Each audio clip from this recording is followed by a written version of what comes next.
Hello दोस्तों, welcome to my channel. तो आज हम इस वीडियो में हम टॉपिक डिस्कस करेंगे total quality management means TQM।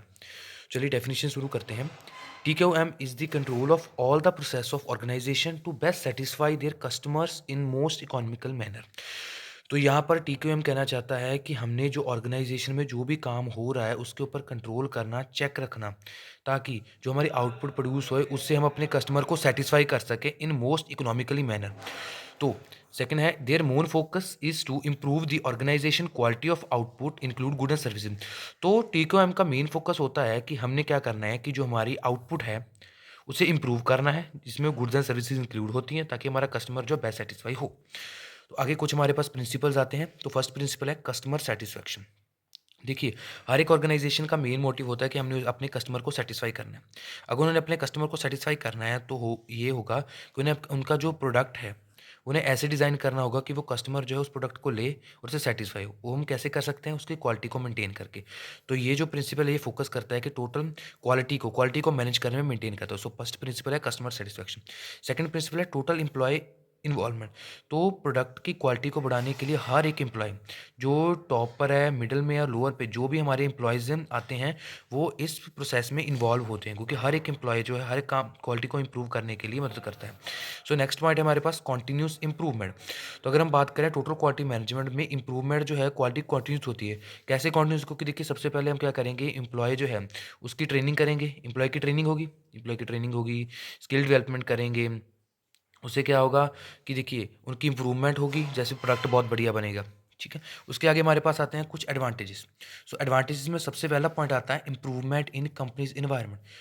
देखिए, क्योंकि देखिए हमारे जो हैं सभी एम्प्लॉय जो हैं वो आउटपुट को बढ़ाने के लिए इन्वॉल्व होते हैं।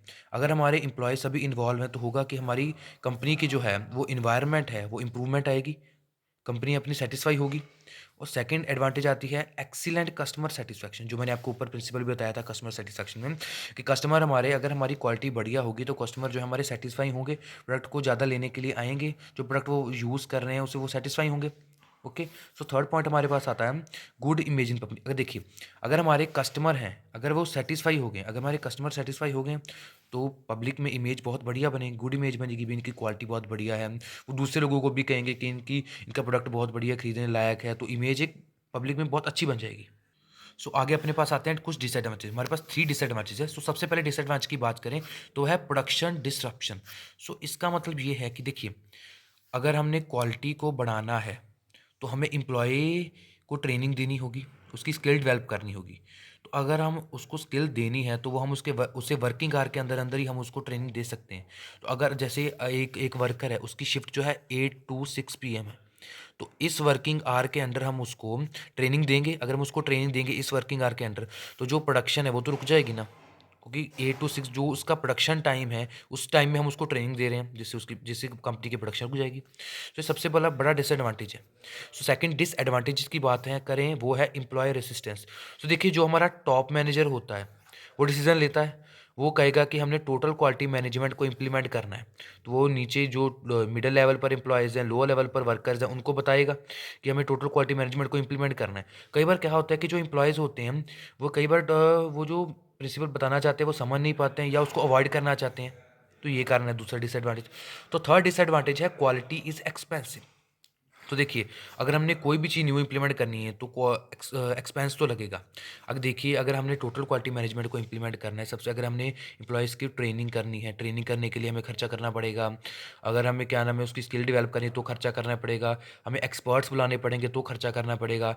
हो सकता है कि हमें टेक्नोलॉजी चेंज करनी पड़े, तो भी हमें खर्चा करना पड़ सकता है। इसलिए क्वालिटी जो है वो एक्सपेंसिव हो जाती है। ओके, आई होप आपको ये समझ आ चुका होगा। तो आगे हम बढ़ते हैं PDCA साइकिल। सो PDC साइकिल की अगर बात करें तो ये है प्लान, डू, चेक, एक्ट और एक्शन।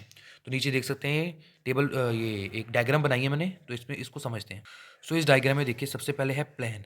सो देखिए, अगर हमने टोटल क्वालिटी मैनेजमेंट को इम्प्लीमेंट करना है, सबसे पहले हम प्लानिंग करेंगे, डिसीजन बनाएंगे कि हमें कैसे क्वालिटी इंप्रूव करनी है, कैसे हम अपने कस्टमर को सेटिस्फाई कर सकते हैं। अगर हमने प्लान बना लिया तो हम उसे इम्प्लीमेंट करेंगे। डू का मतलब होता है अब हम यहाँ पर उसको इम्प्लीमेंट करेंगे। ठीक है, अब हम उसको इम्प्लीमेंट करेंगे, जो हमने प्लान बनाया था उसको हम इम्प्लीमेंट करेंगे, कैसे क्वालिटी इंप्रूव करेंगे हम जो करेंगे। उसके बाद हम उसको क्या करेंगे, चेक करेंगे कि जो हमने प्लान बनाया था, जो हमने काम किया वो उस हिसाब से हो रहा है जैसे हमने प्लान बनाया था।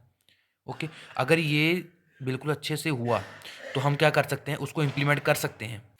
तो हम क्या कर सकते हैं, अब हम यहाँ पर एक्ट माने एक्शन लेंगे। अब हम एक्शन तो हम यहाँ पर एक्शन लेंगे, एक्ट करेंगे कि अब देखेंगे हमारा प्लान जो है वो अच्छे तरीके से इम्प्लीमेंट हुआ है, हमने चेक किया कि कोई प्रॉब्लम नहीं आ रही है। तो हम क्या करेंगे, उसको ऑर्गेनाइजेशन में अब हम आगे इसे इम्प्लीमेंट करेंगे और उसी तरीके से हम क्वालिटी को इम्प्रूव करेंगे। तो ये था आज का टॉपिक। अगर आपको वीडियो अच्छी लगे, इस चैनल को, मेरे चैनल को सब्सक्राइब करें, वीडियो को लाइक करें, अपने दोस्तों के साथ शेयर करें। Thank you.